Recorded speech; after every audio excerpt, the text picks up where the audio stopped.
Welcome to the Selfseeker channel. Thank you for tuning in. Today I've got Michelle, and it's very interesting how I connected with Michelle. She had asked a question on Facebook, and I just happened to answer it. And so we connected that way. We started chatting, and then now we've added each other as friends on Facebook. Michelle wears multiple hats. The main one that I'm interested in is the fact that she's a relationship coach. But in addition to that, she's also been a business owner and a psychologist and so much more. Today, I want to ask Michelle a few questions because I've started writing my first book. The title of the book is Preparing for the Greatest Challenge of Your Life, a Marriage. Now, I've never been married, but I would like to interview and talk to people who are brave enough to go ahead with it. And we'll do a deep dive today and ask some interesting questions and see what Michelle has to say. So welcome, Michelle.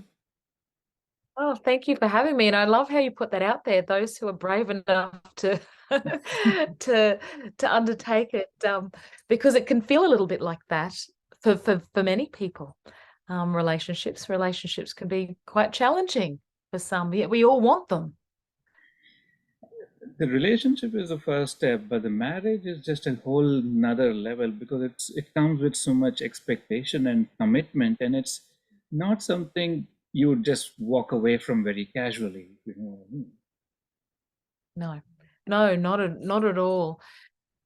You're right. Marriage really does come with so many more expectations, because I think you've got this level of social commitment with that for a lot of people, and with that becomes certain expectations on how you should be, what you should do, how you present, how it should look, and look, that list can go on. So it can be quite extensive for a lot of people.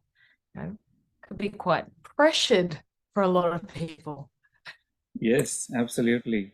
Before we get into the meat of things, could you please tell us a little bit about yourself in your own Okay.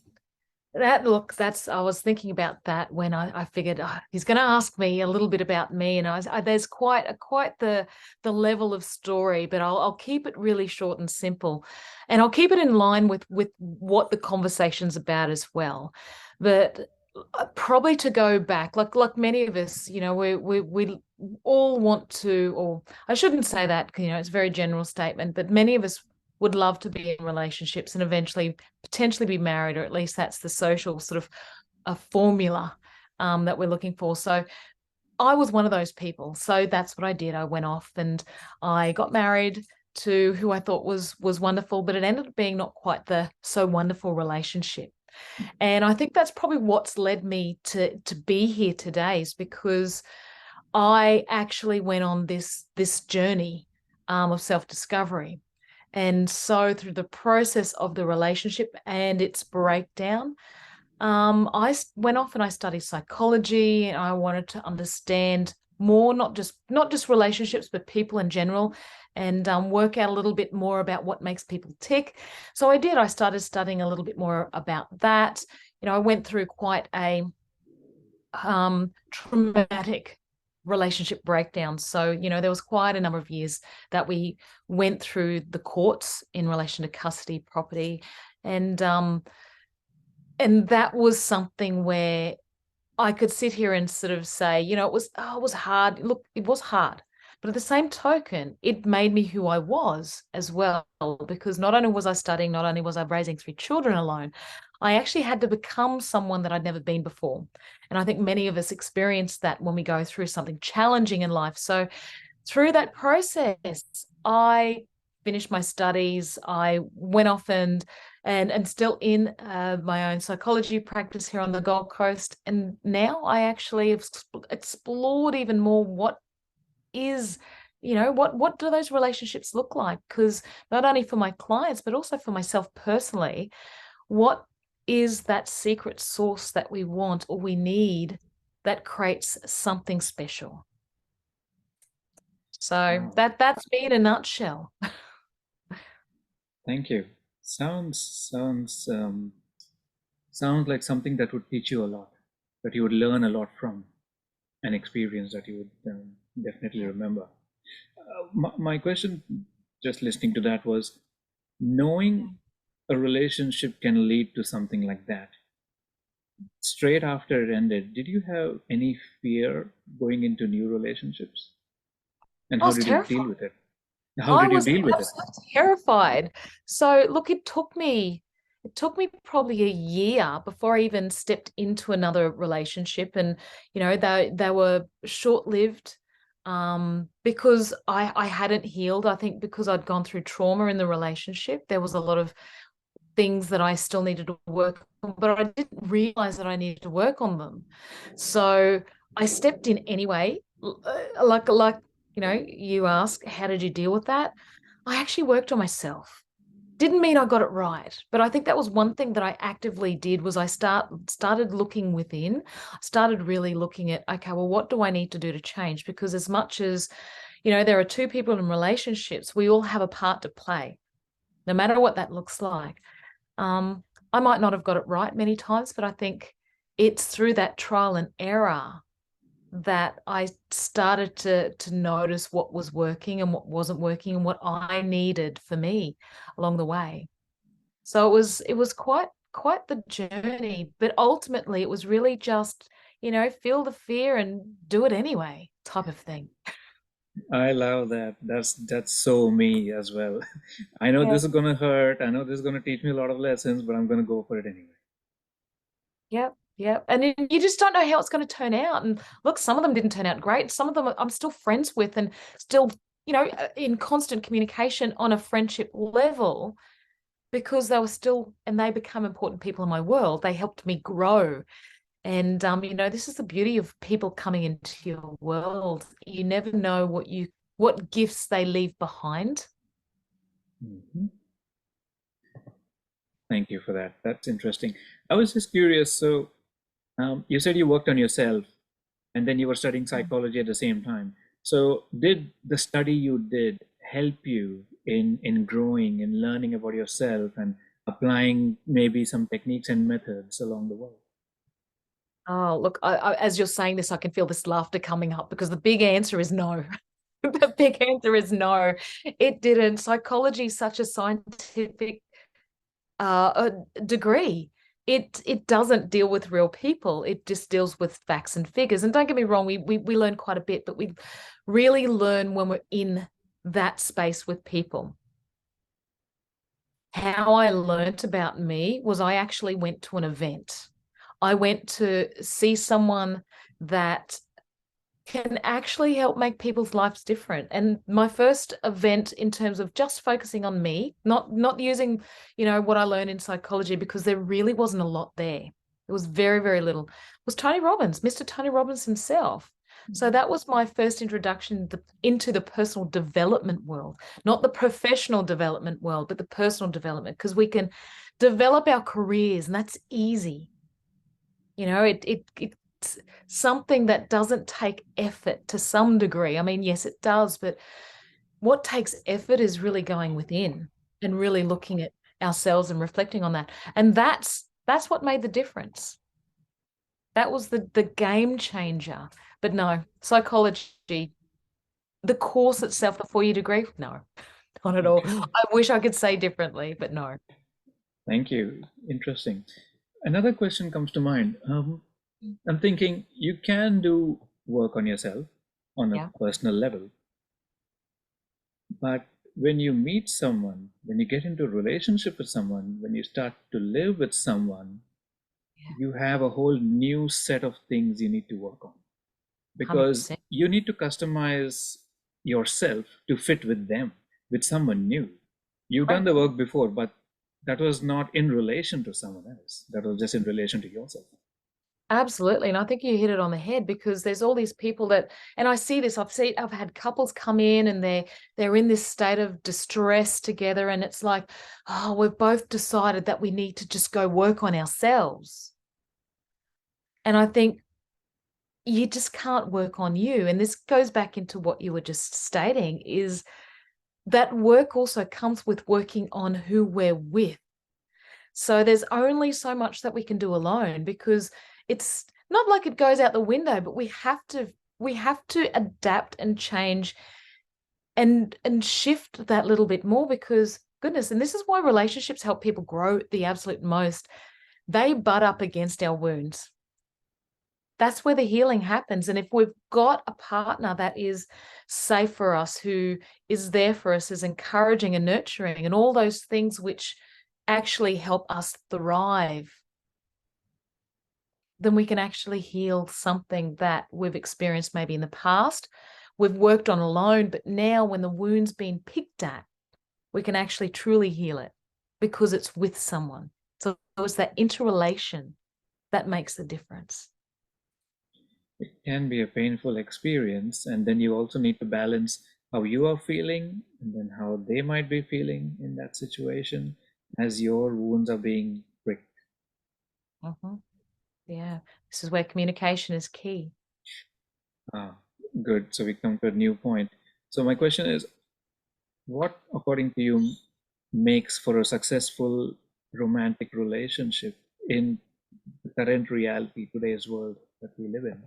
What are some of the things we need to make it What work? are some of the things we need? Look, I think one of the things that we need, that I see is really, really important. And I know there's a lot, because we're looking at a recipe here. But I'm going to give you two key ingredients, and there are lots of other little ingredients there, but the two key ones that I see, which seems to be most paramount and sometimes often are missing. The first one's that willingness to grow. That's one thing that I can see often, is that lack of willingness to grow with that person beside us. If we're making a commitment to someone to spend our life with them, then we need to grow.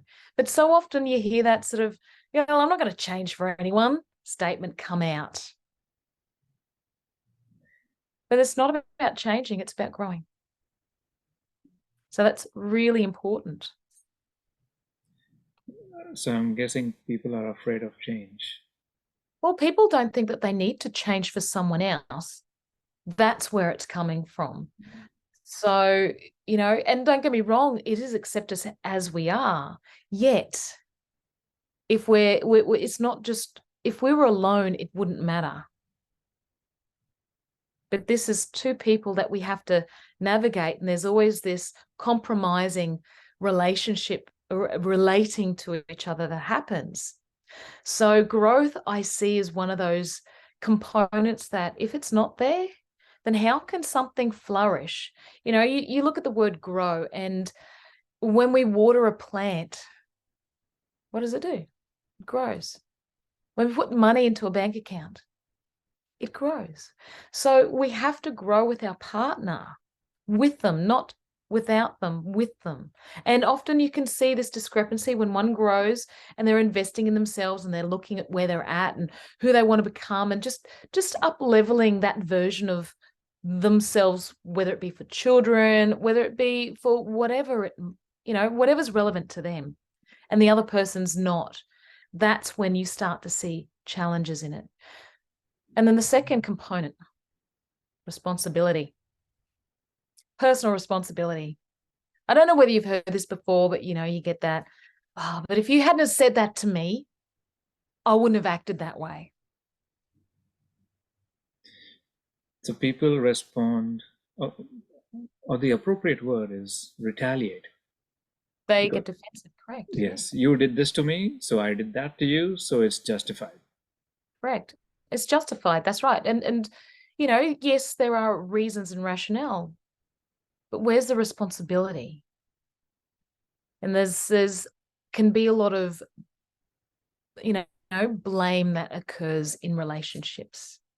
Well, it's your fault. You got home late. You didn't help me out. You said that. The way you spoke to me made me. So what happens is we get to a stalemate of who's right and who's wrong. And, I'll say to my clients, if you want to be in a relationship, you can be right or you can be in a relationship. Nice. So it's not about who's right. It's about just owning where we're at, what we're feeling, what we're thinking, what we're doing. That's what we need to own. And people are quite reluctant to do that. They're quite reluctant to do that in their life generally, whether it be in their job, in certain other aspects that they might, experience, but certainly in the relationship, it's a huge one. And I think I experienced that particularly when I was experiencing the domestic violence, is that real lack of responsibility. And not saying that those two go together. There's certainly a positive correlation, but certainly even someone who might not be abusive of any kind may still struggle with that ownership. But when you start taking that back, how different does that be? I mean, how easy, can you navigate an argument or a disagreement when both are going, you know what, I hear you. I apologize for, I shouldn't have, the way I spoke to you, that's on me. I'm going to be a little bit more cognizant of that next time. It just fizzles out. So to me, they're huge. And I've come to notice this more and most often with clients, particularly that are showing up in terms of the relationship and where it's at. And that's a really great starting point. There's lots of other little bits that really make this and can make relationships really special. But they seem to be core ingredients. Thank you That can for make, that. yeah, you're welcome. Thank you. Thank you for that. I was just thinking maybe people should be taught to take responsibility for their words and actions from a young age. It's quite hard to suddenly start doing something new which you haven't done all your life. Just because you're married now you start to take responsibility for your words and actions. That can be challenging. Well, it can be. It can be. And look, you're 100% right. Like, what are we teaching our children these days? Even at school. Not saying that it's school because, everything, you've got home, you've got school, you've got a whole, a myriad of environments here. But we're taught to blame really quickly. We're taught not to be honest. We're taught not to just speak up. And don't get me wrong, I think when you look at a development of a child, the child doesn't want to get into trouble. They might have seen mum or dad get angry at them. So in order for me to make sure that I'm okay, I'm just going to say my brother did it. Or I'll say, it wasn't me. I didn't have that cookie, or whatever it might be. And then all of a sudden, because the childlike brain realizes that they got away with it. And again, this is a very basic example. But then they go, oh, okay, well, I can do it again. But then you go to the school and, where is that? And don't get me wrong, it's not that they don't talk about it, but whether it's a level of maturity that they don't have to understand it. And often that's also the case, having worked with adolescents.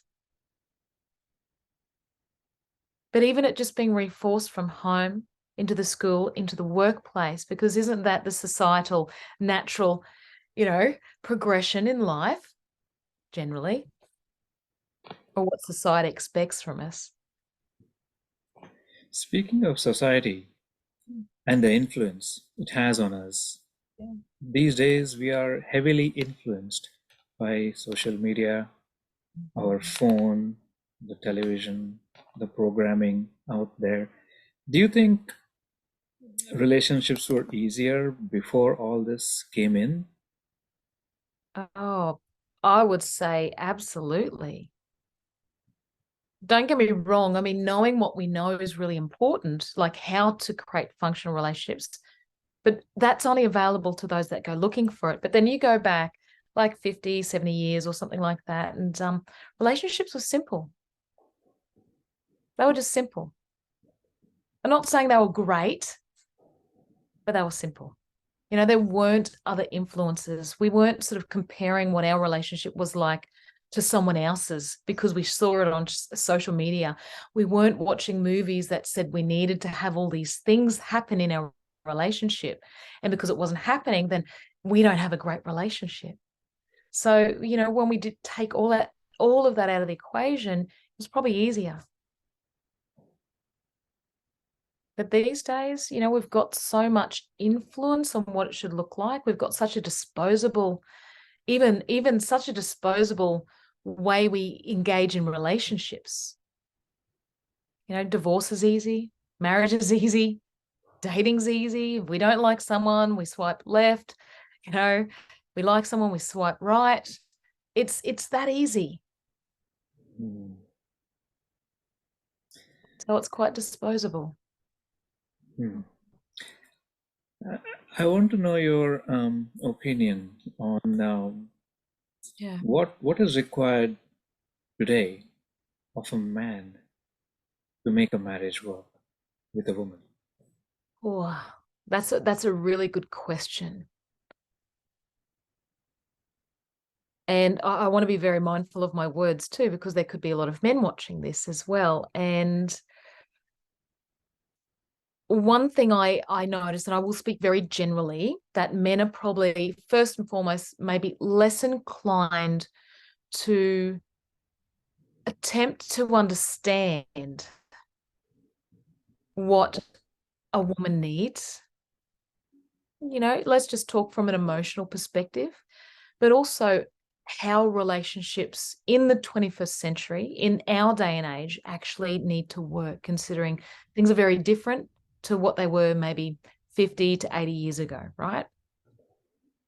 So what do men need to know? They need to really understand who's in front of them. And sometimes they don't. And look, I could say this on both parts, don't get me wrong, because, men, I think there's a lot of expectations around women's roles. And I think that's one thing that if men, and again, I really want to be very mindful of who's listening to this and being careful. So I'm going to speak really generally that our roles have changed, and understanding how much women, the burden we carry, and not saying that that's theirs to start taking on, but start appreciating and navigating this together.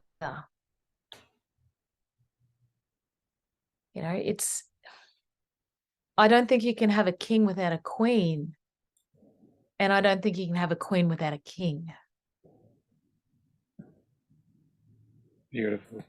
So there's probably a lot more that I could say on that, but I want to be mindful. So because first and foremost, I'm not a man. And it might be interesting to hear your opinions on that, what you consider, even just from your experience, whether it be just looking around at friends, things that you've come across, but maybe hearing from your perspective might be valuable. Thank you. Thank you for asking. Okay, let me see.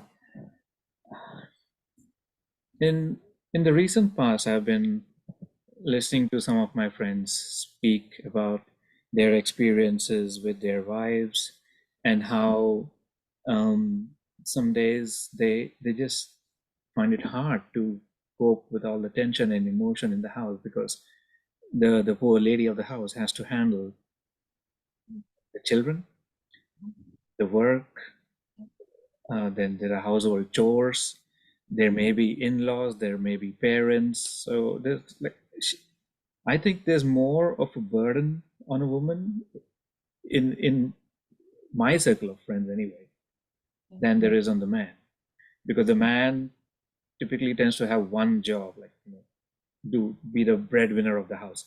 It's great if they're offering help to the woman in addition to doing that, but I'm just saying generally women are more, they can be more stressed, more worried, more anxious if there are guests coming in.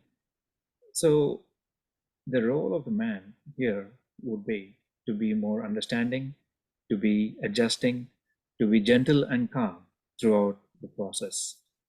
And it's not always easy to do that because I've been in that positions where I'm faced with having to deal with certain things, but then I also have a lady who's very anxious and tense and nervous. So I need to stay calm and composed throughout. That's where meditation has helped. um, but I like to keep things light, so I encourage my friends to joke around and just pull her leg, make her laugh, bring her some flowers before something big is about to happen, just to let her know that you're on her side. You're going to work together as a team, and everything's going to be okay. After that, even if things are not okay, she's going to take it in a better way. And it has worked. It has worked because flowers seem to create a magical effect on on a woman. I know it works on my mom very well. I mean, who doesn't love flowers? But there can be such a a divide. I can hear that, where men might be feeling, okay, well, seeing how their partner is and all of these things that they're doing, and I, speaking on a woman's behalf, I can see that happen often, and I talk about it in the sense that we've got nearly like numerous jobs, numerous full-time jobs. We've got many women work these days, so that's a job, and most of them are full-time or at least close to full-time. So that's, let's say, a full-time job, and then we have children. If there's children in the mix, that's potentially another full-time job, and we've got a household that we need to run, and that's another full-time job. So there's 3 immediate full-time jobs that women seem to have, and there's something that, and you probably heard the term, that mental load that women carry, and often that's the case because we are so detailed orientated. We know everything that's happening. We can see everything that's happening. Everything that's out of place in the house calls to us, and we understand that it needs our attention. So by default, the internal workings of women are so busy. There's no downtime. That's probably why you hear jokingly most women say, look, you know what? The best Mother's Day gift is just everyone go away for the day and I just have the day to myself. And sometimes just having that space isn't something that they get. So when we're looking at, what could men, what's something important that men could be adding into the relationship is, and it's same with women. Again, I always very mindful of how I talk and speak, that this is doesn't matter who I talk to, but it's a team effort. Team. We work together. That's their kids, their house, their dinners that need to be cooked, things that need to be washed, they're all theirs. Everything is theirs. So it should be shared. And I'm not talking about the 50-50. This is about nurturing. So when I go back to, what are those 2 key ingredients? Grow. I'm going to use it in that context of growth. We grow through nurturing. We nurture a partner by making sure that they're looked after. And sometimes those little things are the things that need looking after in order to look after them. So we invest in our partner by investing in the logistical component, sort of emotionally nurturing them. But I can see men and women get very, oh, he should know what I need him to do. Don't know whether you've heard some of the female friends you have say that. Why doesn't he just know? He just doesn't know. True. We try, but we usually fail. Oh, look, it's most women, and look, men are the same too. Like, we all think we can mind read. We all think that the other person can read our mind, and that's not the case. But it's also that fact that this is back to the communication. So we keep sort of looping back to the important things, is communicating what we need from someone. Most men, it's not that they don't want to help. It's most men don't know what to do. And because they don't do that, because often they've been criticized for what they do, they don't do it. So they feel like the goalposts change all the time. But women don't let men do stuff because they haven't qualified them in doing the work. So you can't pack that dishwasher unless you pack it the way I expect you to pack it. And you probably see this play out, right? rather than women stepping back and just allowing them to help by just going, hey, this is what I need, this is what I need, this is what I need. So sometimes instead of, you know, women in this case jumping on men, and I say that again respectfully because I know not all women do that, is allow them to be themselves. Allow them to do things their way, but appropriately, and you don't want to take advantage of that. But men are from Mars, women are from Venus, and you can see that when you start navigating relationships and marriage. I love the words emotionally nurturing. You used them a few sentences ago. How would a man emotionally nurture a woman in a relationship? Well, that's a good question. Look, I always suggest to people, if we're looking for suggestions here on resources more than anything, is starting with the 5 love languages. So I don't know if anyone out there doesn't know about the 5 love languages. Go look this up, do the assessment, find out what you are, find out what your partner is, because that's how they want to be loved. And this is how we can start feeding into very quickly, very easy, that emotional nurturing. So if someone is more inclined to like words of affirmation, their partner might end up using more words like, I really appreciate what you did. I come home and the house was all clean. Oh, thank you. I appreciate everything you do. Or they might be loving words, or they might be words of forgiveness, words of humility. But they're going to use more words to express how they're feeling, how they're nurturing their partner, and letting them know that this person is loved. If it's acts of service, it might be doing things, and so on and so on. But certainly being kind is key. When we look at what doesn't work in a relationship, one of the killers, criticism. So if we're going to emotionally nurture someone, we have to be kind. A lot of this stuff we wouldn't say to our friends. We wouldn't talk to our friends this way, or we wouldn't talk to our children this way, but we talk to our partner this way. And like, why is that okay? It's just not. So, yeah. I was just thinking, I was just curious if you ever come across a situation where um, a woman's love languages, the requirement of her 2 top love languages hasn't been met. Can that eventually result in enough frustration to end the relationship? Well, I think what you're looking at is over time. Like if this was over a week, then maybe not. But if this was over 20 years, then it absolutely does. And I'm not saying it's the be all or end all and could work towards that, but it's certainly not going to work towards a fulfilling relationship. And it could certainly result in resentment. This is where communication is key. I'll tell you a story, and it's not mine to share, but so I'm hopefully my friend, I won't mention any names, allows me to do that. Though a friend of mine, in their relationship, they're not married yet, though they were having a conversation about, feeling a little bit disconnected. And they spoke about their love language and what their needs were. So my friend's partner, their love language was physical touch. So my friend went out of their way all week to make sure that they did certain things, they hugged more, they kissed more, they touched more, all the beautiful things. And when they spoke about how they'd been going a week later, their partner said, I don't feel loved at all. And my friend was like, but oh my God, I've been doing all this stuff for you. And you can hear this is quite the story that happens often.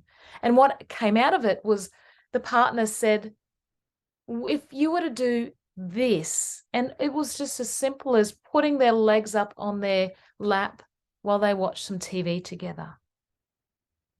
And that was the one thing my friend didn't do. So we need to find out specifically from our partner what that looks like, to emotionally nurture, to really invest to help the relationship grow, because it's not just us personally growing, it's growing a relationship. We've got to put energy into it. It just doesn't happen. Too many people think they get married and it's all over. We don't need to do any work now. I've got her or I got him. It all stops, but no, it just gets started. I also believe it has to be an ongoing process where you check with your partner what they want, because what I want this week might change next week. Maybe it's physical touch now, but next week I would like some words of affirmation because I've been feeling low in some way. So it kind of depends on the partner to find out what I need, because I will feel like I'm speaking from a very privileged position if I say, I would like you to tell me how awesome I am. But I'm not going to say that. So, yeah, I'm thinking we Well, need you to. can. Yeah. So, what would a woman have to do to make a relationship work with a man in this day and age? What are the requirements, the expectations? Oh, okay. Understand that a man's not a woman, first and foremost. They are not a hairy woman. And most women do.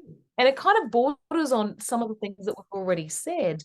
Um, a lot of women, because they carry that load and there's this real expectation that their partner should just know, because we are all semi-informed so much more, or have access to information. But again, a lot of people don't go searching for this information to nurture something like a marriage. But a lot of women do have those expectations that their partner should just know. They should know what they want. They should know that those bins need to go out. They should know that this needs to be done. No. And this is probably what I was, leading to before, that for most women, your man does not read your mind. Men, your woman does not read your mind. Like, no one can read anyone's mind here. So this is where we need to step in the process of asking for what we need, the help that we need. If we're a team, then I can ask you and you'll help me out. But for men, you will need to be specific. So if there's a woman listening and she's hearing this about her partner, please be specific. Men are very literal. So I hate to say it, but a lot of us women, and you'll be able to clarify this, Nick, we speak in riddles, right? So what seems to be asking for, we're actually asking for something else. So most men are confused, and it feels like us women are changing the goalposts all the time. And this is where you get that statement from men, well, nothing I ever do is good enough. Women need to understand that we need to ask literally, I need some more hugs this week. I need you to help out more, but specifically, I need you to, put the kids in the bath as soon as you get home.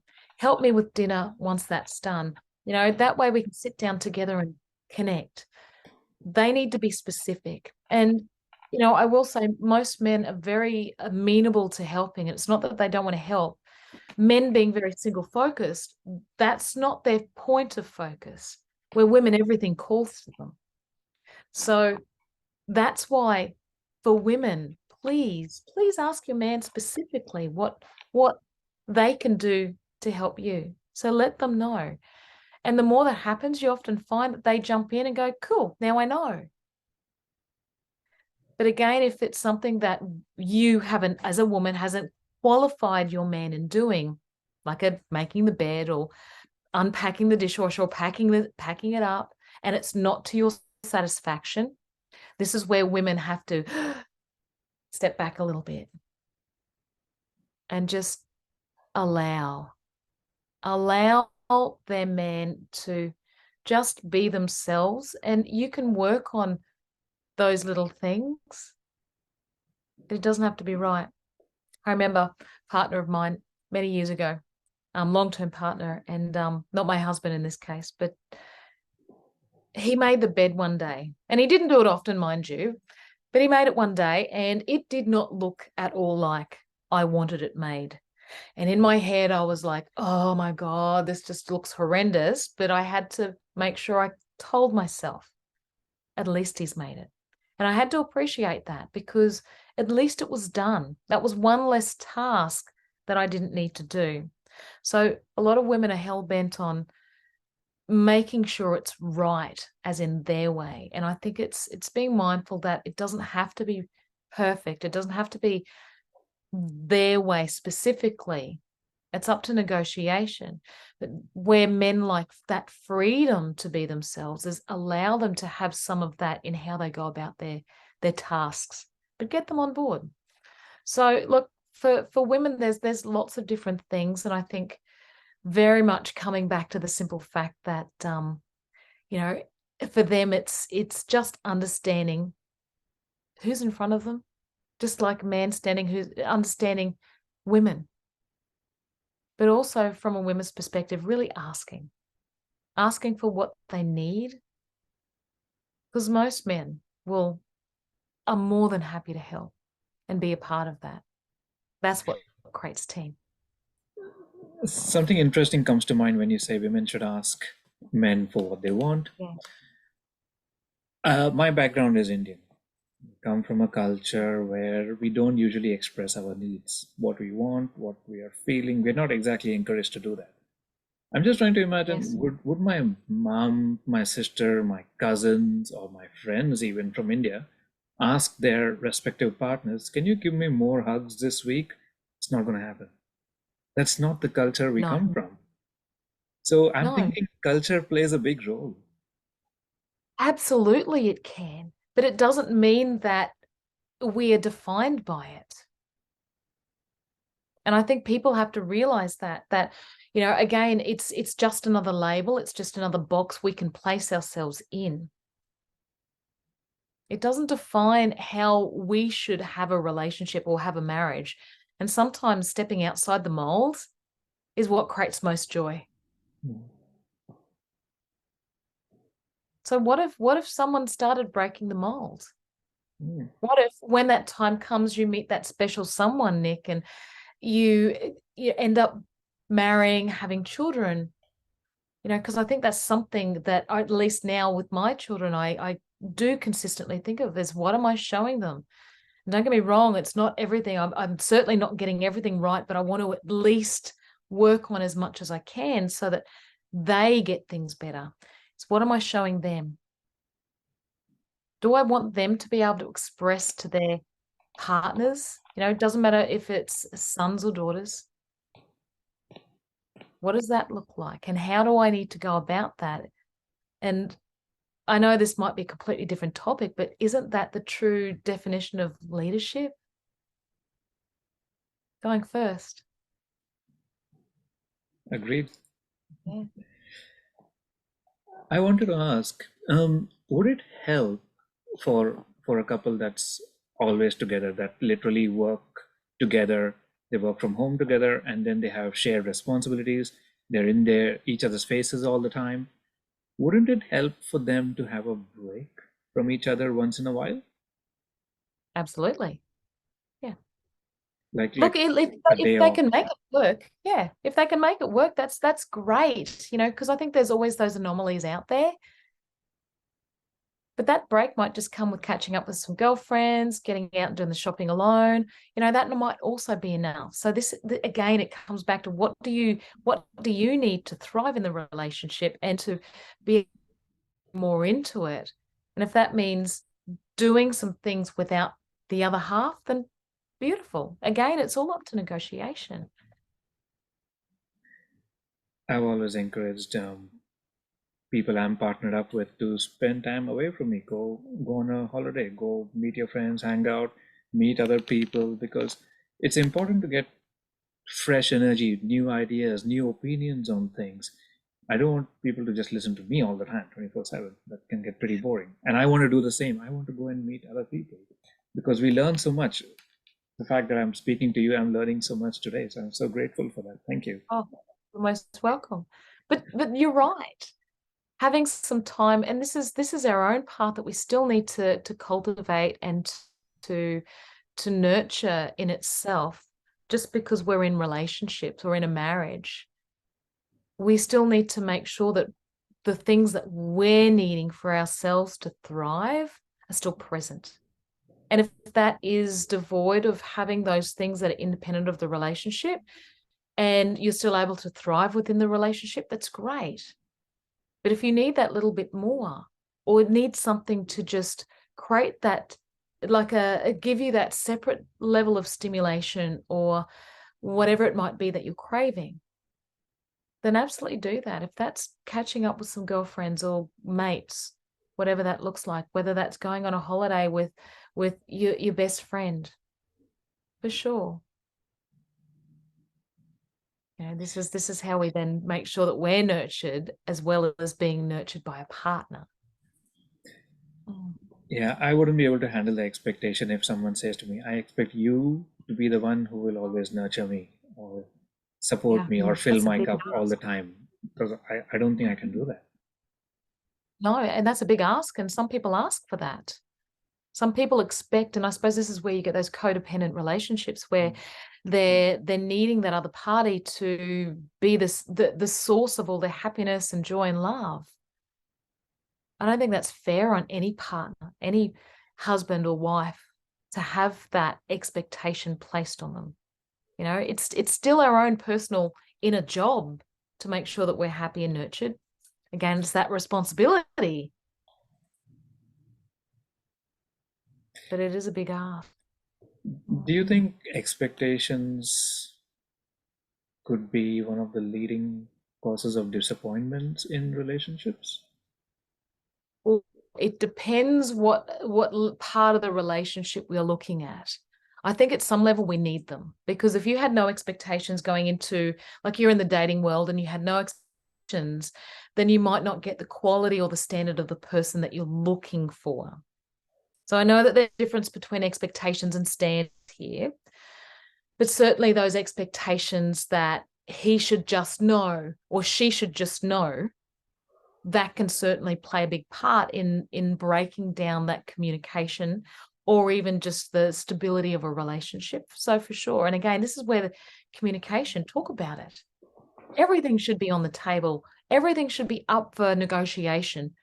Should be something that you should be able to communicate or at least attempt to, and always make sure that there's safe space to do that without judgment. Mm. Mm. Creating a safe space, is that like a temporary thing where you say, okay, I want to create a safe space now so I can be vulnerable with you. I want to share something important.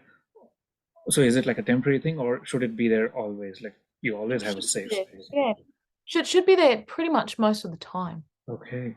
Because if it's only there like on Sunday afternoons between 1 and 3, like, then every other time is unsafe. So that might mean, depending on, what's happening, that, you might get criticized. But, when we talk between those times, we're not going to do that.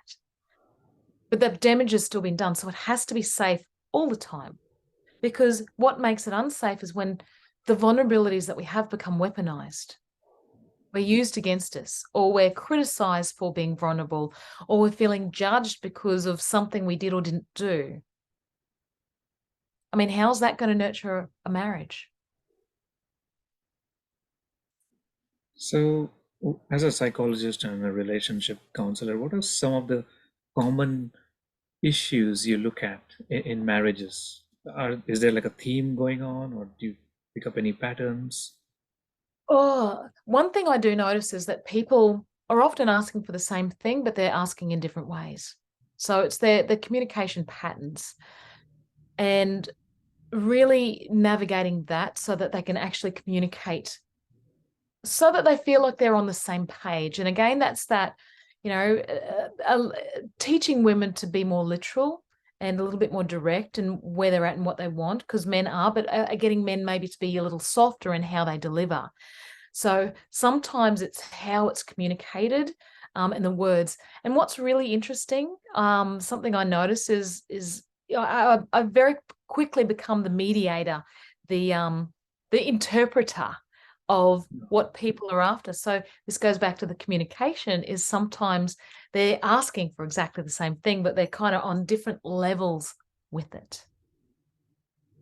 So it's probably bringing them back so that they can be on that same page and talk about these things in a way that they both understand and get, rather than just, those little digs as they walk past, or hallway conversations, or conversations that might be at inappropriate times, like 10 or 11 o'clock at night when they need to get up for 4 or 5 in the morning. So that seems to be probably one of the most common theme. I think the other thing is obviously, and again, it might not be a space to get into, but certainly just sometimes the sexual incompatibility around couples, and what, again, the expectations, and that comes back to those expectations of each other. And that's where it can actually change the dynamics of a relationship.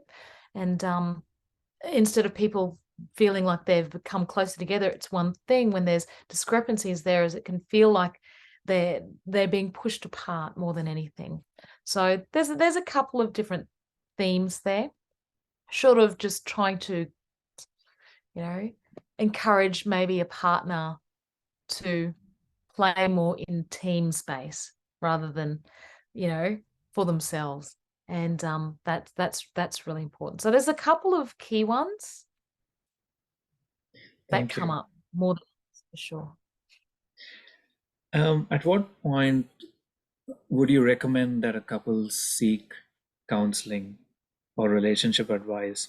Like, I feel most of the people come to an expert like yourself only towards the end, when they've just decided to end it anyway, but giving it one last shot.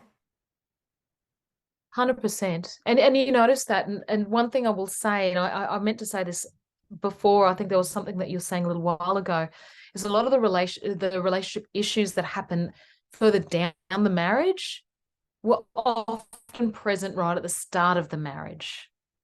They're just overlooked. So we might decide that we sweep it under the carpet, or we make excuses for it, or whatever it might be that's actually showing up, but then it just gets exacerbated and magnified through time, and hence that resentment and the rocky path the relationship ends up going down falls upon. So in terms of when should they come? Before they get married. Start off on the right foot. Know what is there in terms, this is one thing that we're not taught, like we were talking about, personal responsibilities not taught in the younger generations, or just, the younger people these days, is no one teaches us what a great relationship looks like. We look at our parents for a template, and often our parents, they may still be together, they might not be together, but either way, it doesn't necessarily equal a great template. So that's where we start. But we need to know what the masters in relationships are doing, not the disasters. And often we're looking at the disasters rather than the other.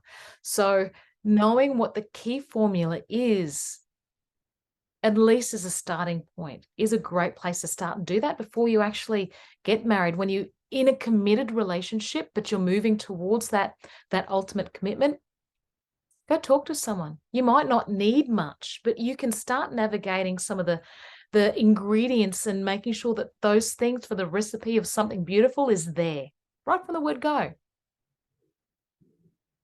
rather than 10 years down the track, or whenever it ends up being, that they show up at my door going, we need to fix this. This is the last ditch attempt and you're it. And the pressure's on. Thank you. I wouldn't want to be in your position. No, thank you. That's one of the reasons I'm writing the book. It's to help people, giving them some sort of a framework or guidelines that they could use to help them in the marriage.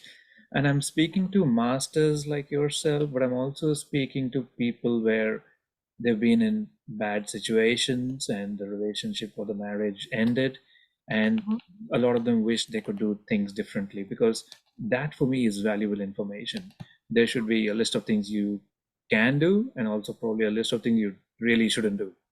Oh, absolutely. And this is part of that inner work that we need to do as well, because I think, if I was to sit here and look back at my relationships that I've had, like even my marriage, even though there was domestic violence in there, one thing that I could say is, you know, a lot of people tolerate more than they should, and we get what we tolerate. And that was one thing. And this is where, when we understand ourselves a little bit more, we could stay longer than we probably should in things that don't work. Like our value around loyalty can often keep us in places. So understanding ourselves and what, keeps us stuck to some degree, being people pleasers. Being a people pleaser in a relationship, no one wants a people pleaser. No one wants to be with a people pleaser. So knowing how to be yourself and, allow that confidence to come through and ask for what it is that you need. So there's lots of things that many of us, we tolerate too much on the negative side because we're so desperate to find love. And I say that respectfully to people out there, but I think when you understand that, when we disregard our expectations to meet our standards, but then we disregard our standards to meet our values, often we'll disregard our values to meet our needs. So if we've got this need to feel loved, then whatever value that we have, like if we value respect and we've got someone who's disrespecting us, but they're giving us crumbs, then we'll probably stay because it's enough to fill that massive void that we haven't been able to fill. So the more you understand that, the more you can navigate how you walk through finding the perfect person for you more than anything else, instead of doing maybe something that didn't work again. Beautiful.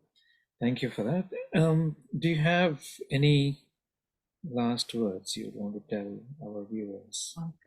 What I would put it out there to people, if they're listening to this, doesn't matter who they are, men, women, research relationships. Don't sit back. Don't be complacent. Follow what the masters are doing. Like watch your Tony Robbins around relationships. Listen to the Gottmans about relationships. Find people who are experts so that you understand what it is that you need for something to work well. Because when it's not working well, then you get to make a decision of whether you want to continue and commit more to someone or not. We get to then have those choices, because there's no point in being with someone that can't fulfill the things that we need in life if they're not going to grow and respect us and also have that responsibility component to it. But certainly research, get to know what you want, understand what they look like, understand the opposite sex. And that would probably be my biggest takeaway that I've learned on my own journey, short of doing your own inner work and just growing in yourself as a person, is know what to look for and know what to run away from, technically, if need be. For sure. I think we just need to remain honest with ourselves and loyal to ourselves before anyone else. And if we feel it's not the best for us, there's nothing wrong with talking about it. There's nothing wrong with seeking help from professionals like yourselves. It is the right thing to do. Absolutely. We can't see the back of our head, and sometimes that's what someone else can do, but we truly abandon ourselves when we don't seek and speak our truth. So, I love what you said before, is really being honest with ourselves and loyal to ourselves. And I think that's really important. If you come from that space, then you'll know whether to step in and lean in or step back and look, if you're at the start of that relationship game or you're in the midst of it, you get to make some decisions that then work for you. I made a great decision by inviting you to speak with me on this channel. So thank you. I'm glad. You're most welcome. This has been fun. It sure has. But this brings us to the end of this episode. I hope to connect with you again, Michelle, and thank you so much for your time and your valuable insights into relationships. You're most welcome, and hopefully people have gained some value from this. I sure have. Thank you. See you You're next time. welcome. Bye. Bye.